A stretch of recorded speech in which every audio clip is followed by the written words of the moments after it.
Hey there, and welcome to the latest episode of the Mind Body Health Podcast with myself, Dave Sheehan, high performance consultant and dedicated now for over 25 years, which is hard to believe, to educating, motivating, and I do hope inspiring people just like you to live your best life, to evolve into the best version of you, and to create your life vision. Because, like I stress in every episode and in everything I put out there, you live once, live fully, grab it with both hands and make it happen, because the power is literally in your hands to create the life you want and to become the best you that you can be. And we all should be working every day till our last breath on evolving into the best version of ourselves. That's a great opportunity that we have. On this particular episode, I'm delighted, live from Sweden, to have Elvis Tadlanek, who's a calisthenics athlete and trainer. He's also a musician and a writer, so multi-talented. He's from Slovakia. He's currently in Sweden, in northern Sweden, which looks absolutely amazing. When I see his social media posts, I'm very, very jealous.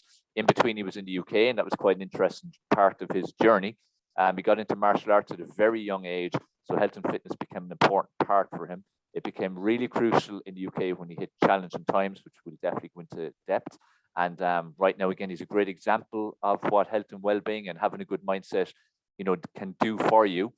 And also, he's a person who keeps evolving. As I'm always stressing, we need to keep evolving to the best version of ourselves. He's always looking to improve himself in terms of his mindset, his lifestyle, and he truly believes in being a good role model for others. So Elvis, welcome to the Mind Body Health Podcast. Thanks for having me. It's great having you here. And I was privileged to be a guest in your podcast there about, what was it, maybe 2 months ago. So we had a great conversation. That was like half a year ago now. Is it half a year? Oh yeah. My God, that long? It was just about when it started. Yeah.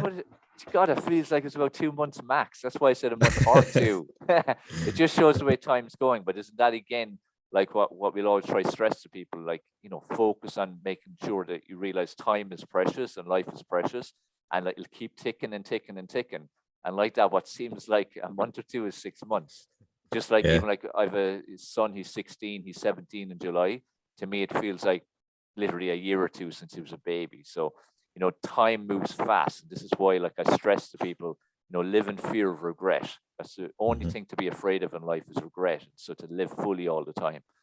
So Elvis, when I have guests on, I always like to go back right to the very start, because, there's always points in people's lives where health, well-being, mindset, psychology, all these things become important usually, especially if they're living a life where now they're important. There's usually a point in their life where it became important, because we live in a world where people don't really take personal responsibility for their lives. They don't really put as much focus on mindset and psychology and being motivated as they should be, or on their health and well-being, because it's such a fast-paced world.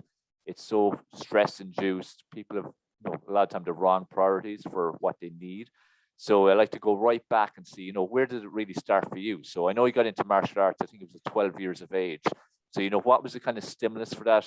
What kind of role models, like what made you get into that? And, how did mind, body, health, that whole area become important for you?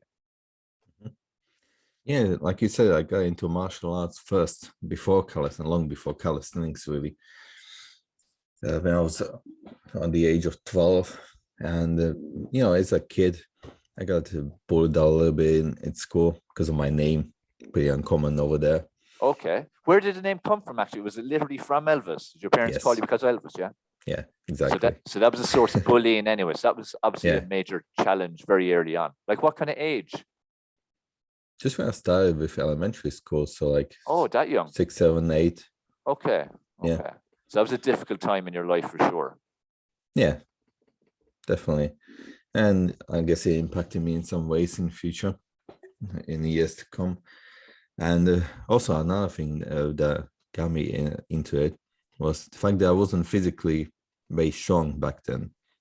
I was never overweight when I was a kid or anything, but I definitely didn't have any like genetic predisposition to strength or anything. I didn't like PE classes when I was at school. And then my dad, I found 2 of his books they had.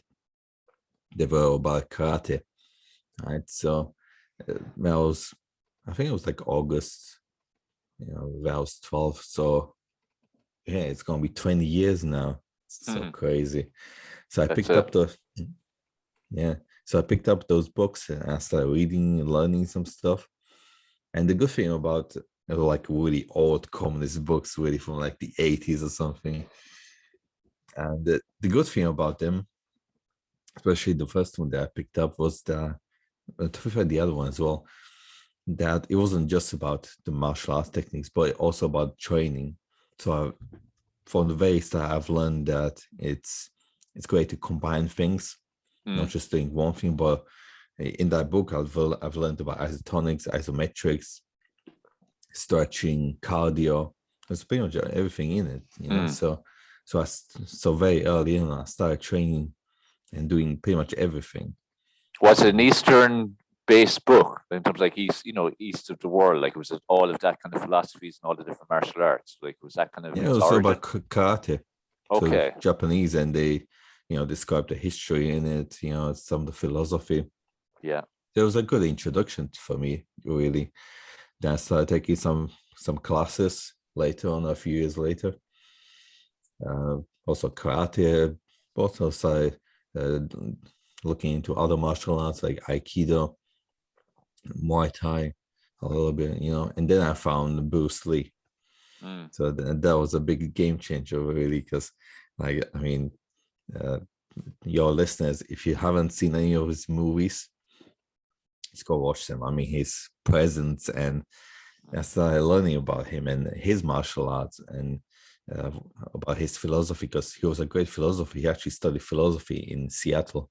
Like, he was your first proper inspiration, would you say? Yeah. Before him, it was Jean-Claude Van Damme. Okay, you were Jean-Claude Van Damme fan too. Yeah, I remember him. Yeah. Crazy movies. Yeah, classics. But these two guys were super inspirational to me, and that really got me. Like, first of all, I was like, 12, 13, when I saw Jean-Claude Van Damme, his movies, I was like, man, I want to be like him. Have the physique and the ability, all the kicks and all that stuff. So that really set me off on a better path in life, really. Good. Yeah. And did you find that very quickly it had a big impact on, like that, your confidence, self-esteem, which naturally would have been hit hard when you were being bullied at 6 or 7? Like, did you notice that as one of the most immediate impacts, positive impacts? Definitely.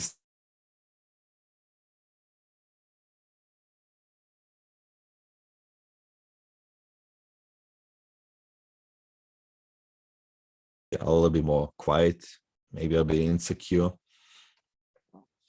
So this was one of the first steps in overcoming that stuff. Even very recent, like half a year ago, I just realized that I still had some stuff, from the past holding me back, but it still helped a lot over the years. This is where, like, the self-growth and evolving, as I said, into the best version of ourselves is so important, because, like you said, even like you said, you're 32 now, I think you said, right? So even a year ago, there was still stuff from childhood that was still holding you back a little bit. And this is why a lot of people don't realize that, the traumas we have at different ages, which we all have some form of traumas, every person has something, they still hold us back unless we totally make peace with them. And a lot of time we're not even aware that they're holding us back. So we have to keep being on a journey of self-discovery and self-awareness and self-growth. So it's like a lifelong process. Yeah, man. And the first step is becoming aware of it. Totally. So that was at 12. So that got you into that. And, where did that kind of journey take you? Was it like doing all those kind of classes? And, did you start then making improvements in other areas of your life? Find yourself getting mentally stronger? Like, where did it go from there? Yeah, like kept it up. Because it introduced me to totally different concepts, which, if I have stayed in circle of the people that, I was around, I don't think I would have strived to achieve greater things in life. Because I was looking up to Lee and Jean-Claude Van Damme, who really made a great impact on how people achieve great things, influence so many people. It first introduced me to the idea that I can achieve anything I want in life. Obviously, it's not easy, but it's doable. Totally. Yeah. And it's a good mindset to have. So, I kept. To find most of my knowledge comes from books. right? So I kept reading, especially back then because I had no internet or anything. Yeah. So I kept studying martial arts. That led me into through one of the books about Bruce Lee, which is really just his quotes and his notes and stuff on different topics, very philosophical. So that got me introduced also to, like I said, philosophy, Jiddu Krishnamurti, which was his favorite philosopher. Then also Buddhism, Taoism. So that had really a big impact on me as well. Was that through teenage years that you were even investigating all those areas? Yeah, I think that's like, in my late teens. Because it's good that you were. It was good that you were so open-minded to all that stuff at such a young age. Because a lot of people go through their whole lives closed-minded to it, not to minds at teenage years to be. So that was a great base and foundation for you to build on, for sure. Yeah, definitely. I mean, I've always been very curious, and always one of the biggest questions I had is like, what is all this about? Yeah. And I was always interested in the stuff that school didn't teach us, or did teach us, but they just skipped the most interesting parts and explained it in the most boring ways. Yeah. Definitely. No, there's a lot that they don't teach us. We need to learn ourselves. That's for sure. Yeah, definitely. Very good. So that was a great part of your journey. Is that opened your minds in terms of improving your mindset and the whole psychology and philosophy, and even looking at different beliefs and religions and everything. Which again, at that age, as I said, is fantastic to have that open-mindedness and critical thinking. The other next phase that really stood out to me, and learning more about you was again like when you went to the UK, and then how you went from being in quite a good position in terms of your head and your lifestyle and all, to then it all kind of fell apart. Which first thing I want to go on is what made you move to the UK. The reason I ask you that is a lot of people want to do things, especially people who in Eastern Europe, not as much now, but definitely before, where people needed or wanted to move away because it wasn't quite kind of, let's say, as nice, inverted commas, as it may be now back 10, 20 years ago. But people would still have been afraid to move because people love familiarity. Even if there's like a nicer place they perceive to go to, they still stay where they are. So for you to even move to the UK was quite a brave thing to do. So what kind of stimulated you to do it? Like, what was your motivation, and what even kind of fears did you maybe even have about leaving Slovakia? Well, in general, it's not the best place to live in terms of living standards. Even now, it's not that great. Yeah, haven't been there for since I left, but still. What age did you leave? Actually, I was 25, I think. Yeah. Okay. 25. Yeah. This is 2015. Yeah. It's just been 7 years since I left. So I was thinking about leaving. I was actually thinking first about maybe Austria, Germany, because I think my German was a bit better back days in them days. And so I had that idea for like maybe 2 years in my mind. But then there was the opportunity to go to the UK with a friend. And the reason was I felt I'm not going to get anywhere in Slovakia, because the opportunities over there and the wages and all that stuff, it's not that great. So like, for example, so you guys have an idea, I never earned more than 400 euros in a month. Yeah, in a month. Yeah, over there. Yeah. It's quite different. Obviously rent is much lower over there, but the prices of everything else, like food, it's a bit lower than UK, but it's not that much of a difference. Yeah, like relatively, it's actually quite expensive for the wages you're getting. Yeah. And some people over there, I've heard, even my mom, when she got what do you call it? What's the word for it? When you reach a certain age. Retired in a pension. Retirement. It was like maybe 200 euros a month. Yeah. Gosh. That's low. Because it's low here, but that's really low. Yeah. Crazy stuff. Anyway, so yeah, I felt like even back then I was already got like a certificate in self-defense, so I was able to teach, and I wanted to do kind of similar things that I'm doing now, do some workshops, go to schools, and share all that I've learned, but it wasn't working out, and I was like, there's no way forward over here for me. So then I moved to the UK. Did you move to work or to study? Or did you just go? Yeah, work. You went so you could set up a job. Yeah. After I finished grammar school, I felt like I spent all my energy that I had left for learning stuff that just someone else tells me to learn. Yeah. So yeah, I moved there, and I thought I was quite well off. I mean, in terms of mindset, all spiritually back then, but now that I was in a different country, things changed a lot, and turns out that I didn't have all the maybe coping mechanisms in place that I should have had. So I was there, and I started with some warehouse jobs, like Amazon and some other places. I think the longest that I stayed in one of those jobs was like 6 weeks. Okay, yeah. Freaking hated it. Yeah. So, different country, jobs that you just really hate. Didn't have many friends, no girlfriend. So they got me a bit depressed. Yeah. Was it a mixture of all of that? Was it kind of a mixture of loneliness, being somewhere new, hating the jobs, everything combined to kind of make you spiral downwards? Yeah, definitely.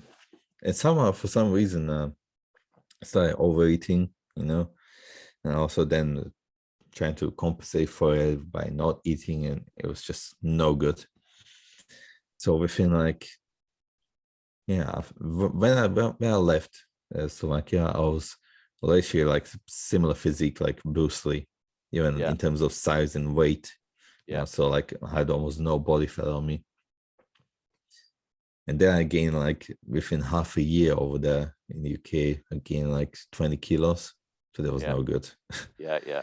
Yeah. Even my friend was like, oh man, I barely recognize you now. I was mainly like comfort eating and stuff. Like I said, you'd phases of not eating, and then you'd phases of like serious comfort eating. And I suppose adjusting to the kind of UK lifestyle as well, was it? In terms of like the Western lifestyle, you can nearly call it, in terms of eating. Not necessarily, because even back then I was vegan, or nearly, at least a vegetarian. Yeah. So a lot of the traditional, British foods, I've never had them. Okay.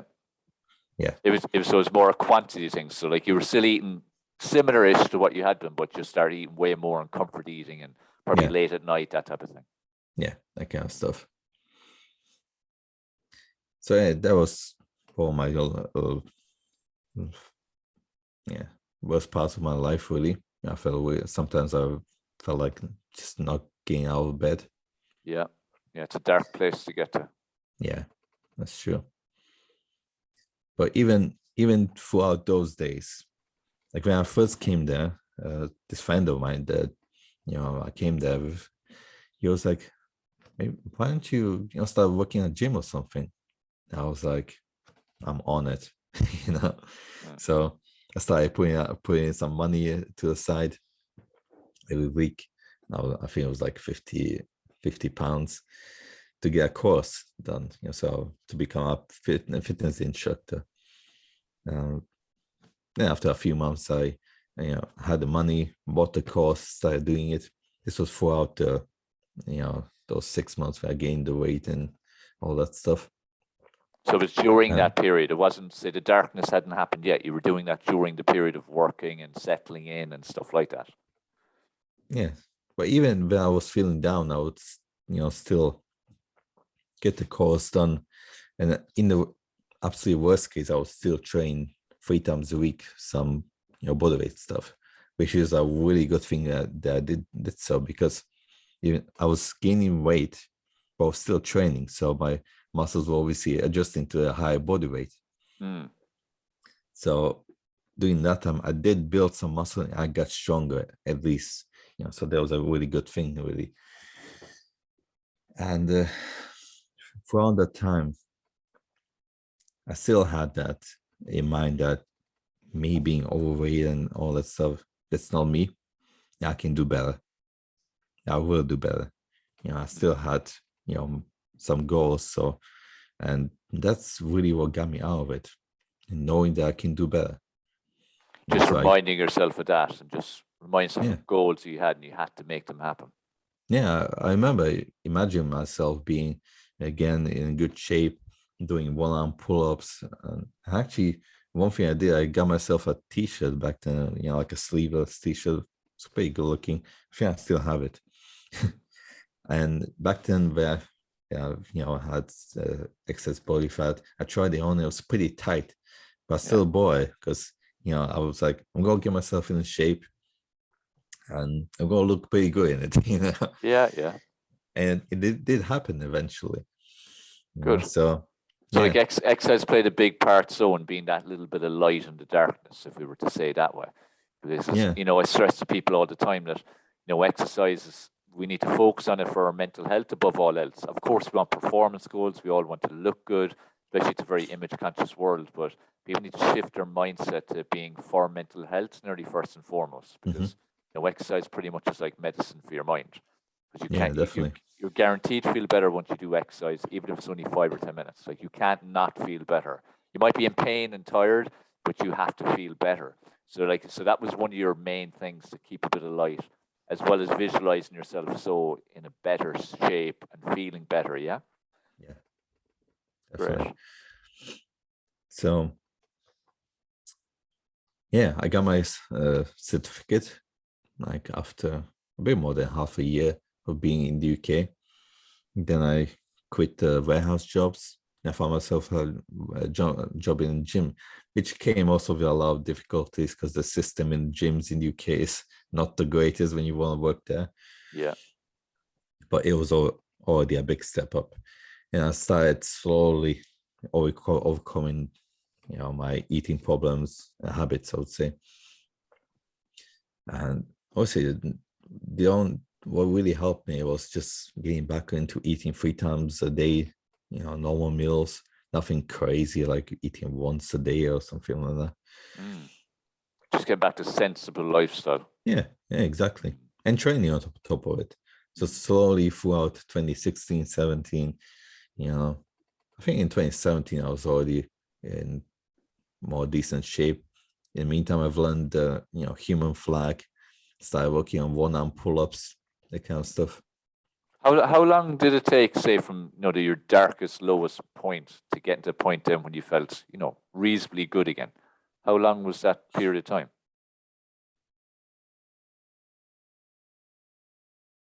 At least a year. Okay. Maybe a bit over a year. So about a year, perhaps. Maybe a year and a quarter. Because the reason I ask is, people again are always looking at where can I get this mad leap? Like in general in life, not to mind just when you're in a dark time, but it's always look for the magic, looking for something that changes things overnight. Like, you went on a journey from being very, very dark and low, not even want to get out of bed, to feeling reasonably okay, not perfect, but reasonably okay with yourself. And it took a year.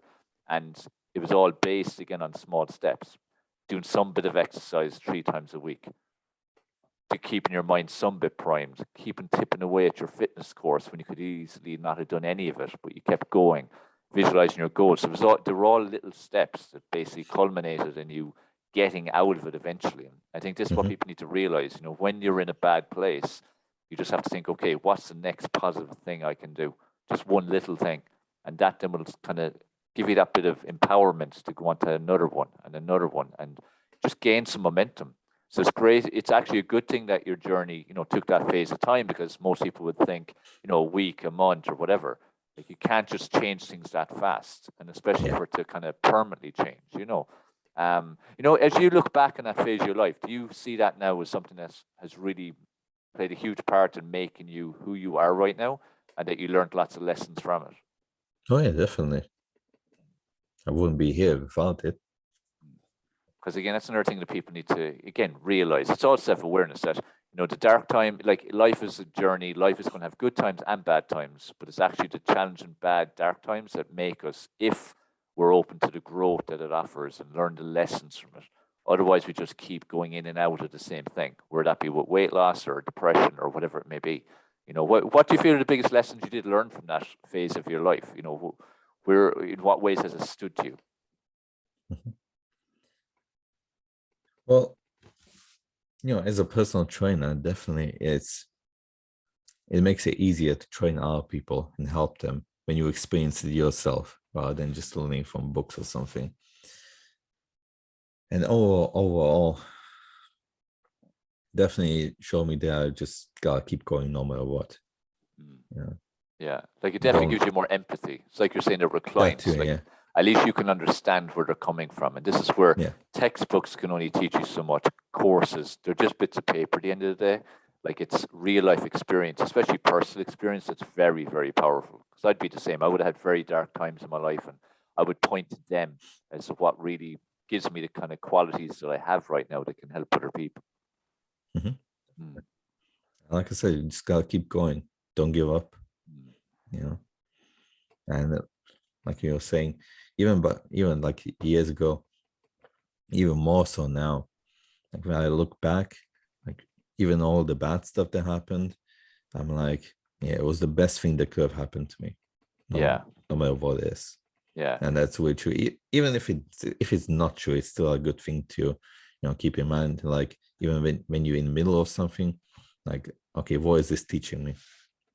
What can I take out of it? And kind of, again, having a mindset that everything happens for a reason. So even though something's hard to go through, there's a purpose. You may not see it then, but you should see it at some stage.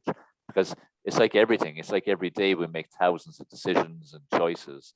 Every single one of them leads to something else. So the way you reacted to that time determined what happened next and next and next, right up to this exact second.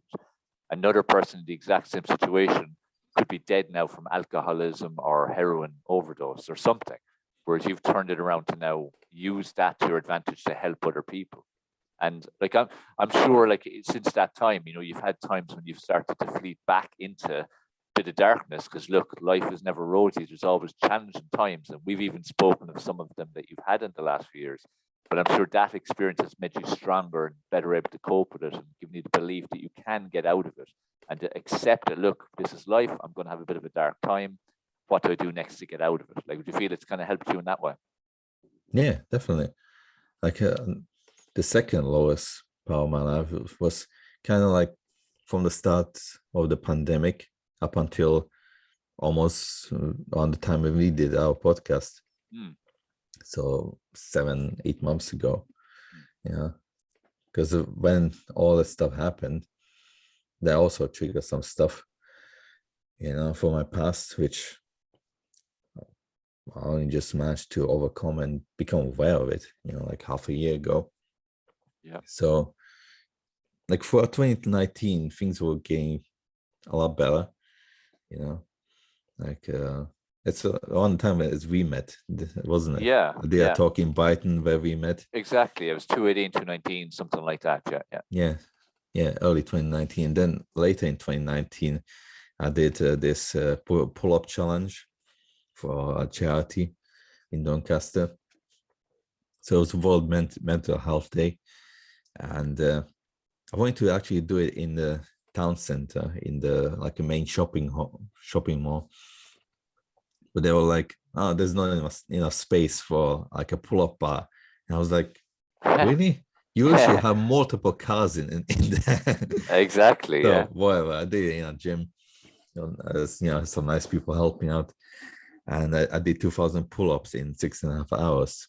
Raise some money for mental health charity. Do you know of David Goggins? Yeah, of course. Yeah, so that was one of the inspirations, I imagine, is it? Yeah, he did something crazy. Yeah, throughout the years there were also other people that I started looking up to, and I think for 2015 it was a ritual. I started reading. There was the first book that I bought in the UK, his book. Finding Ultra. Finding Ultra, yeah, good book. Yeah, definitely. Later on, I found also David Goggins. So I think because what was his again? Is it 13,000 pull-ups in 24 hours or something? It was crazy, and he did it 3 times. He has the world record.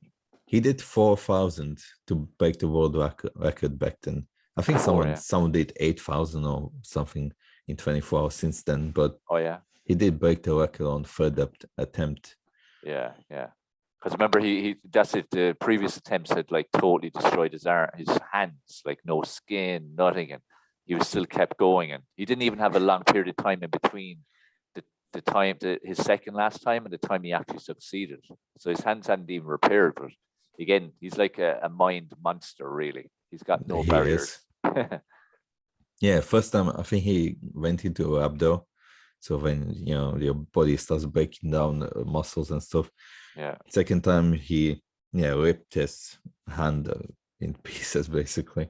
Yeah. And it was you look at it and it's like this doesn't happen just in one pull-up or so. Yeah. Like, he must have kept on going for ages. Yeah. And then he finally managed. Yeah. Crazy stuff. Yeah. But that was a hell of an achievement for you. And again, I'm sure even that in itself, I'm sure it inspired others to do better in themselves. This is where like we each have a role in having a positive impact on others. So whoever witnessed you doing that, even if you only watched you doing 50 pull-ups, like that will have stood in their mind, and who knows when that might kind of get them to do something when they otherwise mightn't bother. So like we all have this vital role that so many people undervalue their possibility to have a positive impact on others, but we all can. You don't have to be some guru or expert or some famous person to inspire others. You could just be, again, what we see as a normal person, just doing something that's kind of pushing themselves. Yeah, exactly. And you never know who's watching, really. Even fairly recently, I had some people reaching out to me. They were like, yeah, we like your podcast, or I bought your book and I really liked it. I was like, really? Like, I never saw them like anything or follow me or any of that stuff. No comments.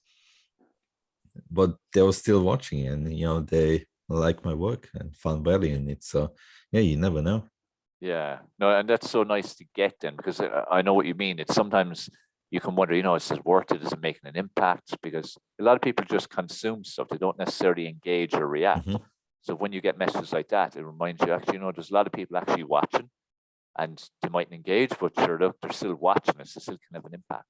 So when we lead again with the right mentality, which I know you totally do, where you genuinely want to make a positive impact by the way you live your life. It's good for us to keep ourselves on track, because we need to do it for ourselves, but also, we're mindful of we're having an impact on other people too, which really everyone should be trying to do in some way, because then it'd be quite a hell of a lot more positive world, and world based a lot more in love than hatred, which most of the time it is, unfortunately. Yeah, love is the answer. Exactly. So that was fantastic. And where did things go from there? What are the kind of things you do in the UK before moving to Sweden? And then what was your, again, motivation to move to Sweden? Mm-hmm. Right. So after the pull-up challenge, I also did like a talk and workshop in London, which is pretty good. And then I had some things in mind to do after the pull-up challenge and all. But then 2020 hit. I got ill in like January or so, and I was ill for like a month, coughing a lot. I have no idea whether it was COVID or not, because officially back then there was like maybe 1 or 2 people in the hospital with it in Doncaster. So who knows? Well, I got through it without any issues, and that really threw me off for a while. And then the lockdown started, so that was really no good. And after a while, after months of lockdowns and all that, it started really like a joke at first, like, let's move to Sweden. Yeah, I was saying to my girlfriend at that time. Then it became more and more serious, because over here it was like from the moment I came here in 2021, I literally had like a normal life here. Yeah, the Sweden was so different. Exactly. Yeah. That was that was something that for people who really looked into, like Sweden was definitely a place that stood out. Like it was like it was a different world. It was behaving so different everywhere else. Yeah, it's kind of like Florida and Texas these days. You know, it's just open, and in terms of COVID deaths and all that stuff, it's just average. You know, didn't make things worse or anything. Yeah. So anyway, yeah.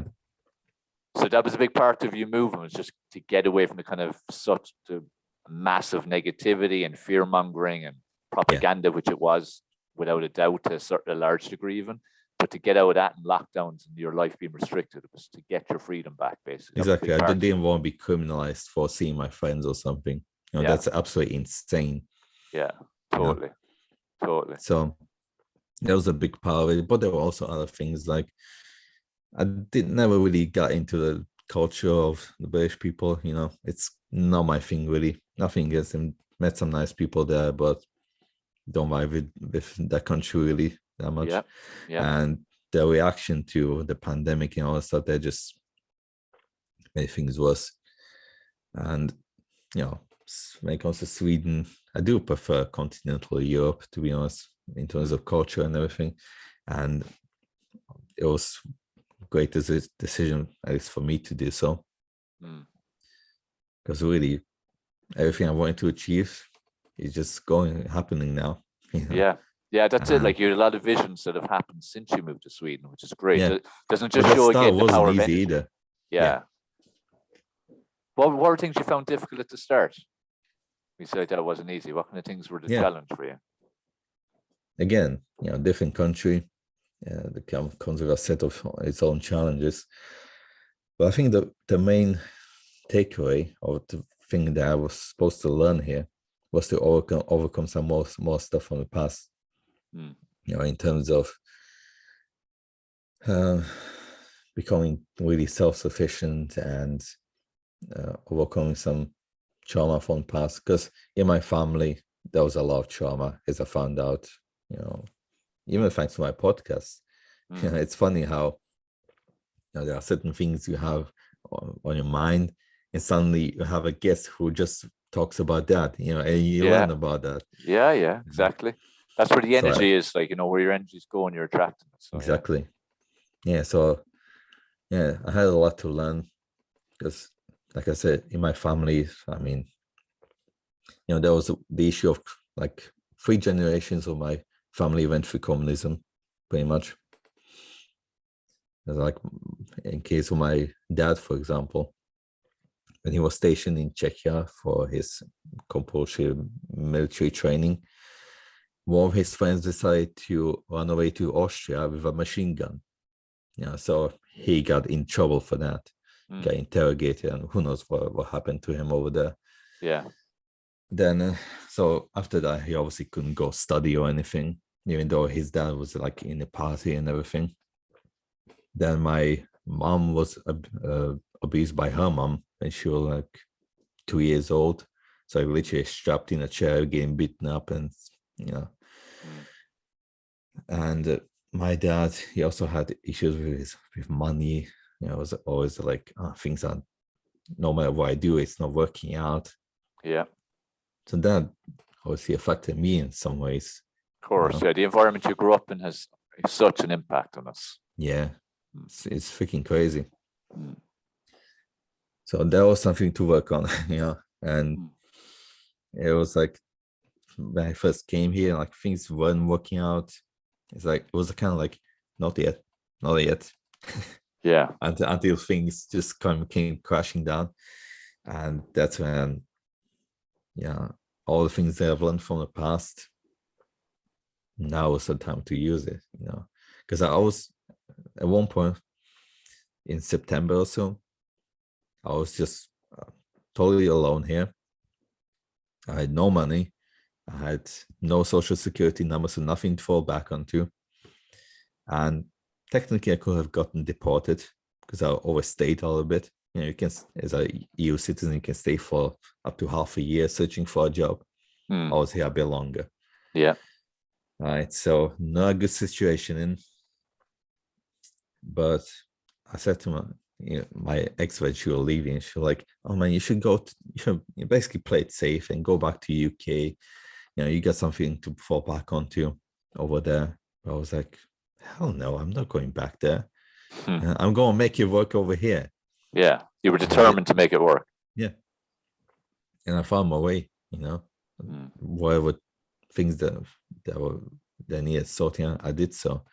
In fact, like getting a social security number over here takes up to half a year once you finally get the paperwork and everything done. It's not that easy. That long. I got my social security number after 1 week of applying. Yeah, 1 week. God. Yeah. You must have fired some good energy at them. Yeah.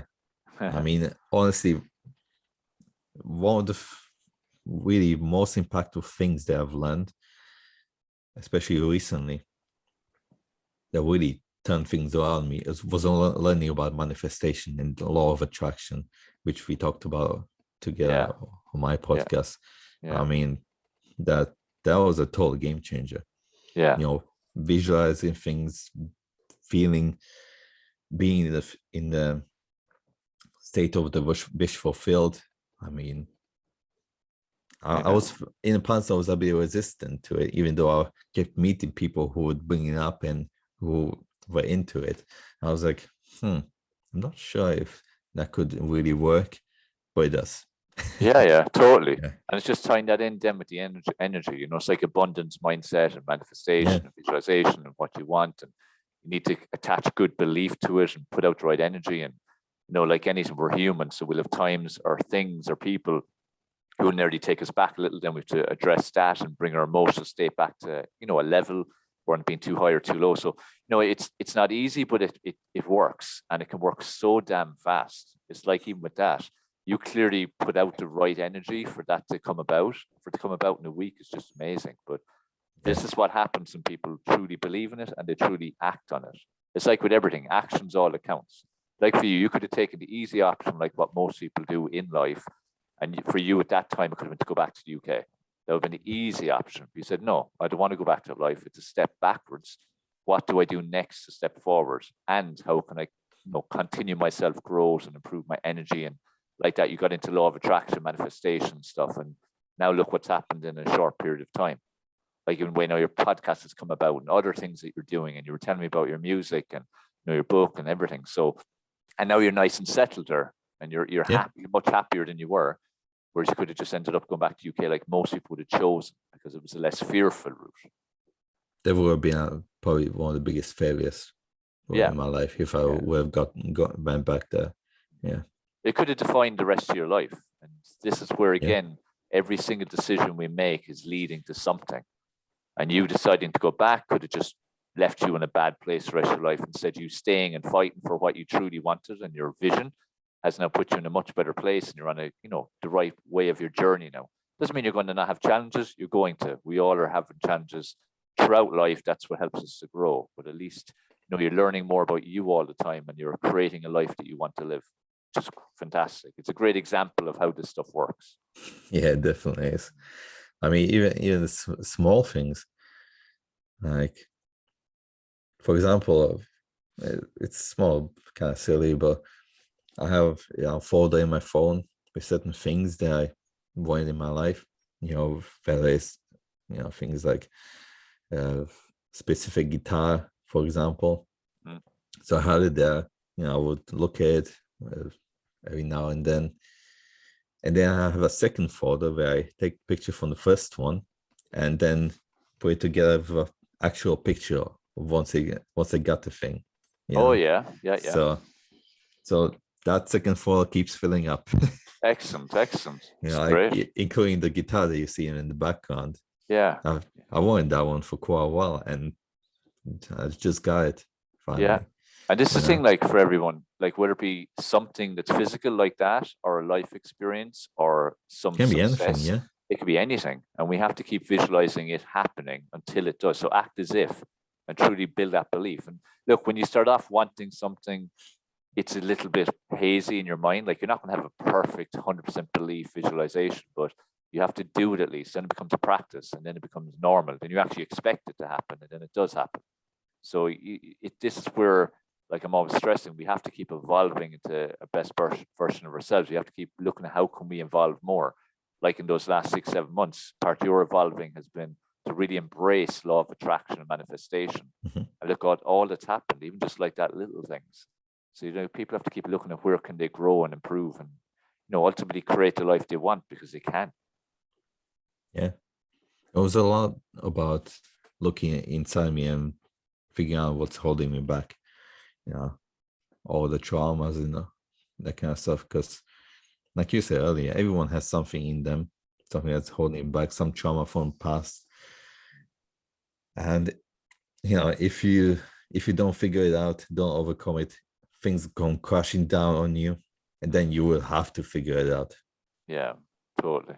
It's unfortunate for most people that they're not open-minded to a lot of this stuff that helps, because they do stay stuck in a life that's defined by the traumas, unfortunately. And it's like the poor me mentality, and it's no different than any of those things. It's like even people might be born with one leg, let's say. Two people, one may become a massive motivational speaker who just ends up doing marathons with prosthetic legs and all. The other person again becomes like an alcoholic who just feels sorry for themselves their whole life and dies when they're 40 or 50 miserable. So, again, it's our decisions all the time that define us and define our current reality and what happened to us in the past and what's going to happen to us in the future. And people need to start embracing this. Exactly. You're in charge of your life. And one of the worst things that we have right now going on is this crazy victim mentality. Like you said, something bad happens to you, you can blame everyone else for it, or you can just take charge and make it into an advantage. Yeah, we have a role in everything. Like everything that happens, is small or big, even if it's bad what happened to us and other people may have done something bad to us, we still allowed them into our lives. So even if that's our only involvement, that's still an involvement. So we always are in control. We always are the ones creating our reality. So I think that's probably the biggest thing that people need to do, because too many people don't. Like, they don't like take personal responsibility for their lives. Even just go back to the weight thing. People overweight and they blame genetics, they blame their thyroids, they blame their bloody grandparents, they blame something.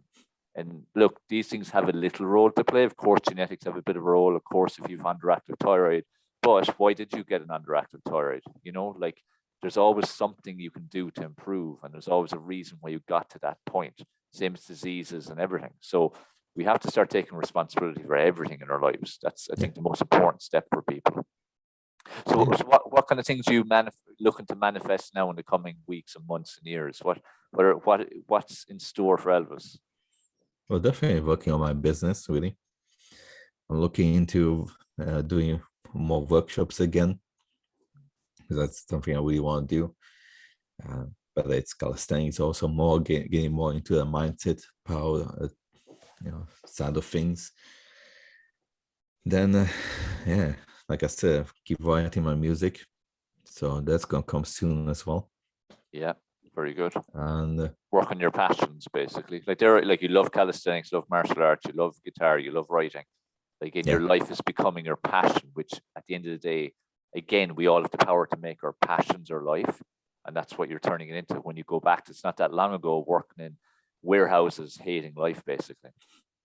Yeah, it's a big difference.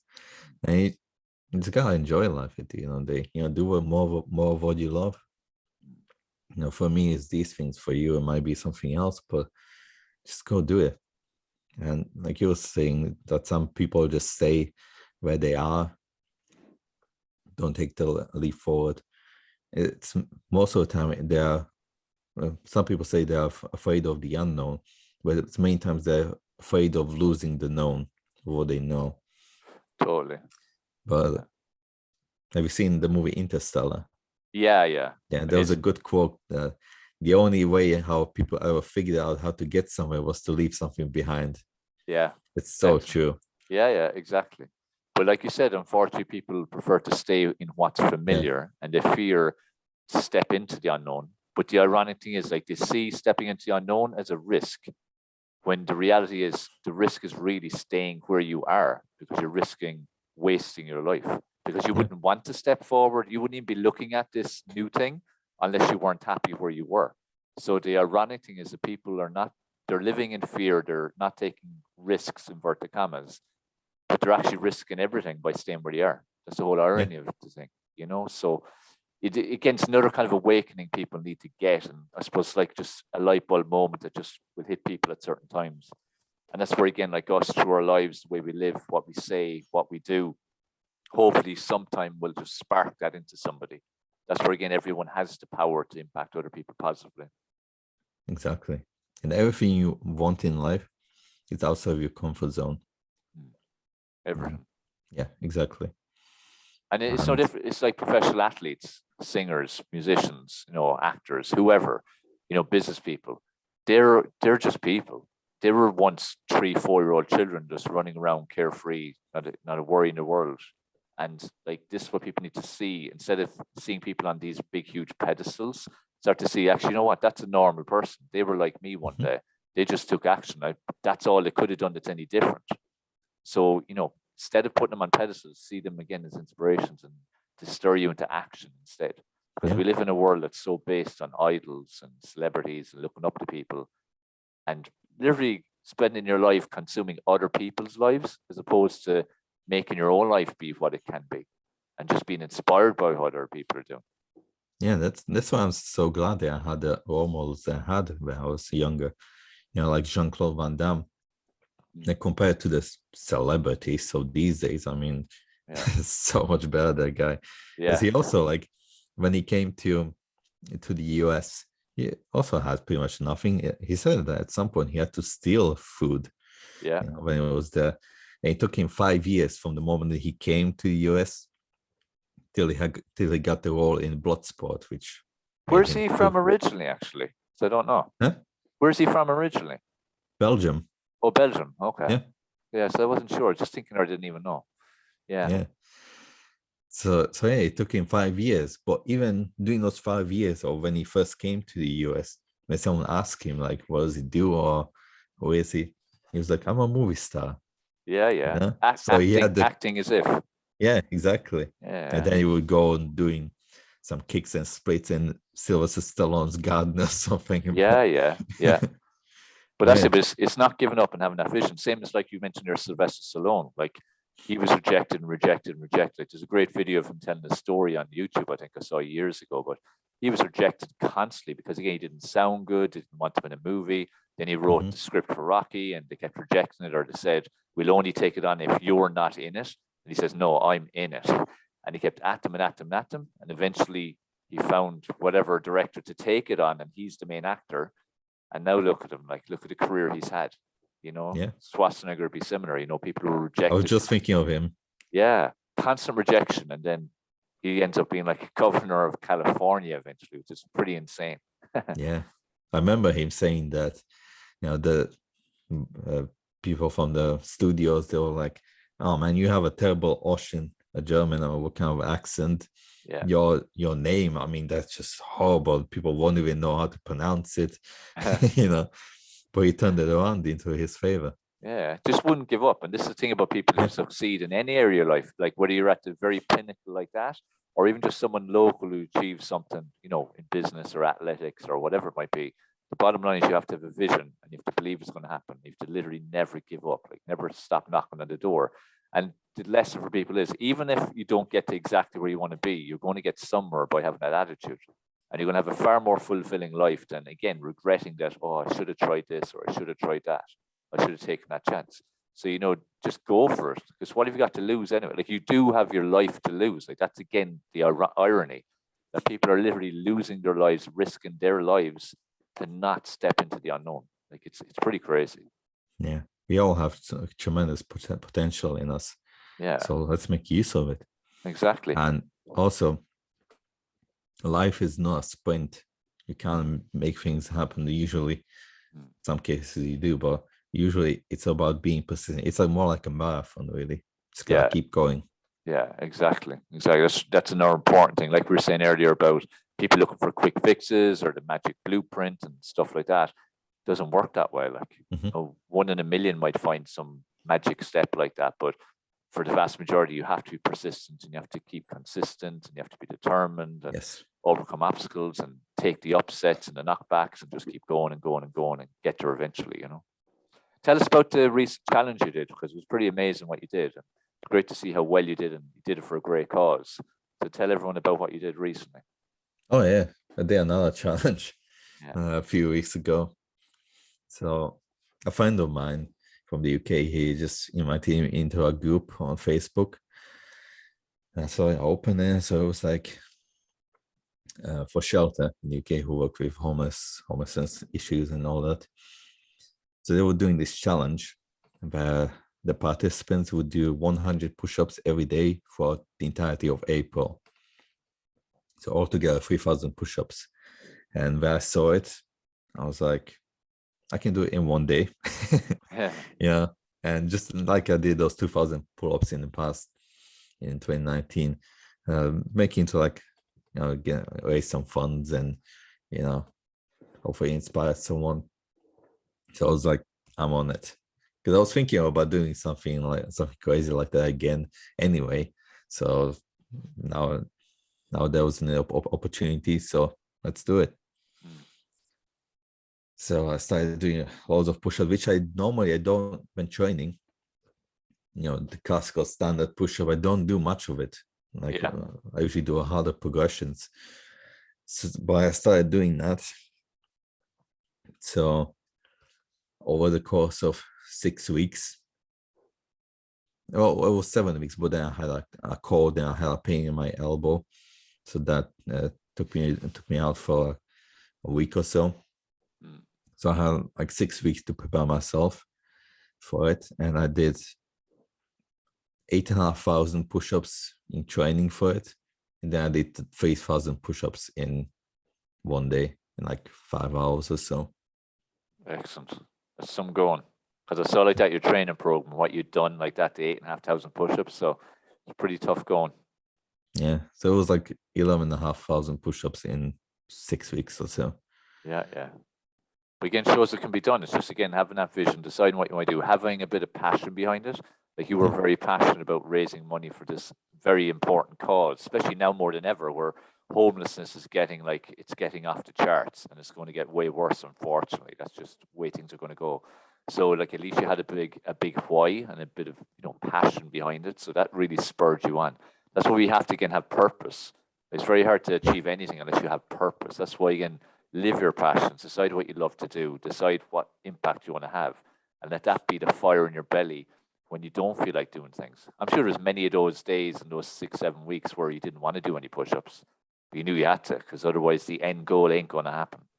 Yeah, even more when I was doing those push-ups, because like I said, I don't do usually high reps and, you know, doing hundreds of reps of one exercise. And these kind of things, like training for the pull-up challenge in the past or now for this, throughout 2020, 2021, I haven't done much of it, you know, so fairly short amount of time.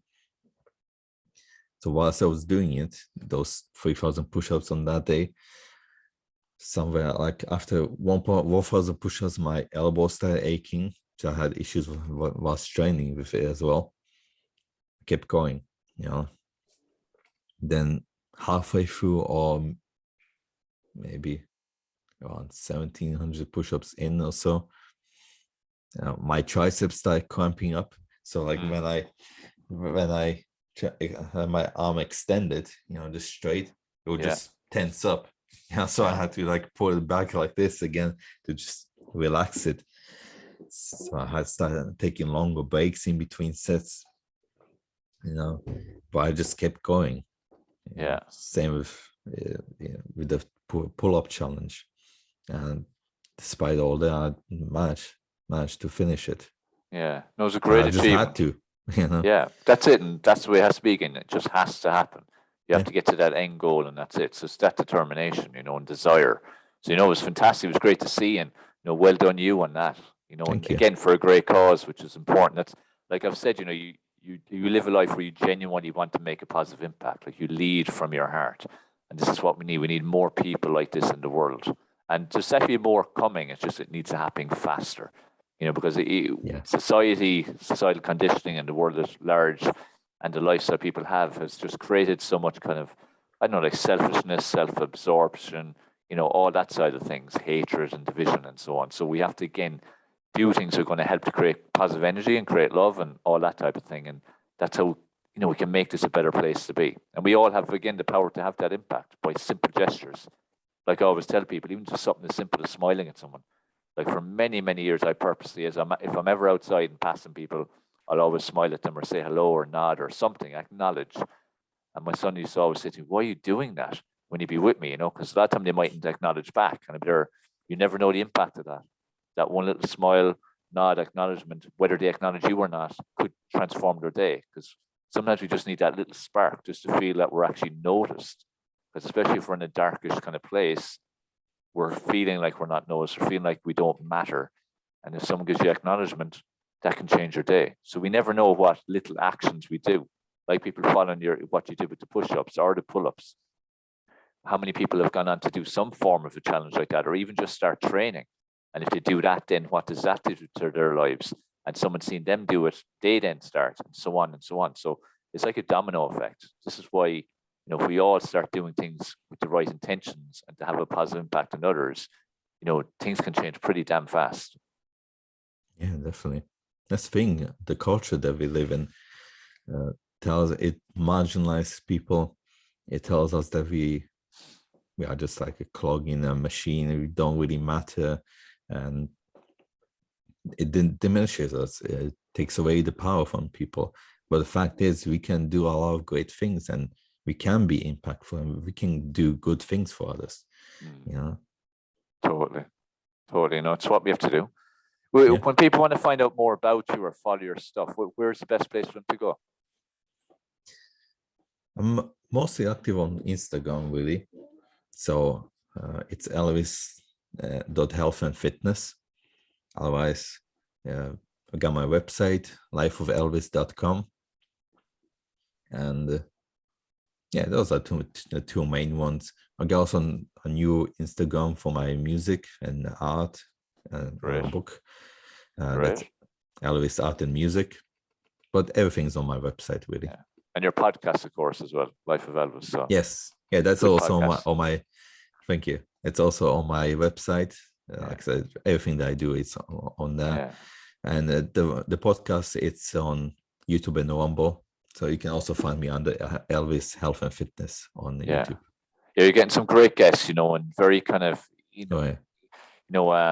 areas that people aren't even as much aware of as they should be, and exploring even, inverted commas again, controversial kind of areas, which is great. So I love, again, some of the topics you've had on, because these are areas that people have to become more aware of and more open-minded to. And again, go into some of the podcasts with an open mind and see what they think afterwards. So no, you're doing some great work with the podcast. I'll include all the links and everything to Elvis on the show notes anyway, and then the promo of the podcast. So, just check out the show notes if you want to check out Elvis across social media or see his website link or link to his podcast. Make sure you check them out, because, as I said, some great information, and he's a great role model, and he's leading with his heart, which is what matters. That's why he's on this podcast, because I only have people on who I can relate to, and people who are genuinely making a difference, and who are doing it genuinely to help people versus for their own gain.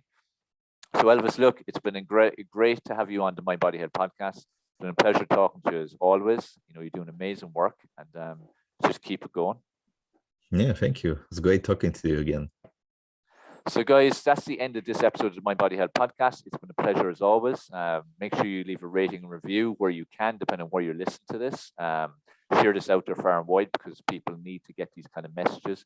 Like, we're living at a time now when more than ever positivity is needed, and we need to get more and more positivity out there. And like I was saying a while ago, just give even that just tiny spark to someone that could completely change just their day, or may completely change the trajectory of their entire life. So this is the power of even just moments of something that we may have said in this podcast. So you can help other people by even just sharing this podcast. So share it out there, and keep letting me know your feedback, keep recommending guests, and keep enjoying it, as well as all the various content I put out every day across social media.